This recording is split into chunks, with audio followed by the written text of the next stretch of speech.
അയ്യപ്പനെ സംബന്ധിച്ചിടത്തോളം കൃത്യമായ ഇടവേളകളിൽ അയ്യപ്പൻ വിവാദങ്ങളിൽ വരാറുണ്ട്.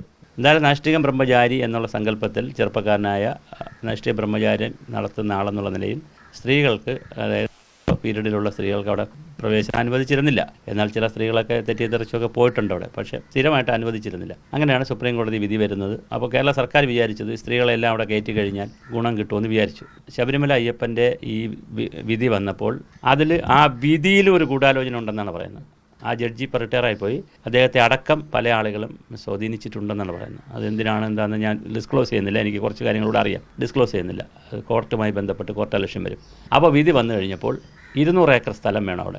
അത് വനം വകുപ്പിൽ നിന്ന് വാങ്ങുക, ഷോപ്പിംഗ് കോംപ്ലക്സ് കെട്ടുക. പിന്നെ ഒരു അജണ്ട ഉണ്ടായിരുന്നത്, ഇപ്പോൾ സ്ത്രീകളൂടെ കയറി കഴിഞ്ഞാൽ ഒരു വീട്ടിൽ നിന്ന് ഗുരുവായൂർ പോകുമ്പോൾ, തിരുപ്പതി പോകുമ്പോൾ സ്ത്രീ പുരുഷൻ പിന്നെ അവർ രണ്ടുപേരും മാത്രമായിരിക്കില്ല, മക്കളും ഒക്കെ പോകും. അപ്പോൾ ഫാമിലി ട്രിപ്പ് ആവും അവിടെ. അപ്പം കേരളത്തിലെയും തമിഴ്നാട്ടിലെയും ആന്ധ്രയിലെയും ഈ ഒരുപാട് ആളുകൾ അവിടെ വന്നാൽ ഇപ്പോൾ വരുന്ന 1 കോടിക്ക് വരെ 3-4 കോടി ആളുകൾ വരും. അങ്ങനെ വന്ന സ്വാഭാവികമായിട്ട് ക്യാരിങ് കപ്പാസിറ്റി മറിയും. അങ്ങനെ 365 ദിവസം തുറക്കുക, ഗുരുവായൂർ പോലൊരു ടൗൺഷിപ്പ് ഉണ്ടാക്കുക, 200 ഏക്കർ സ്ഥലം വാങ്ങുക, അതിൻ്റെ ഷോപ്പിംഗ് കോംപ്ലക്സ് പണിയുക, എരുമേലിയിൽ വിമാനത്താവളം പണിയുക. ഇതായിരുന്നു ഒറിജിനൽ സർക്കാരിൻ്റെ, ചില ആളുകളുടെ, സർക്കാരിൻ്റെ ഞാൻ പറയുന്നില്ല, ചില ആളുകളുടെ അജണ്ട.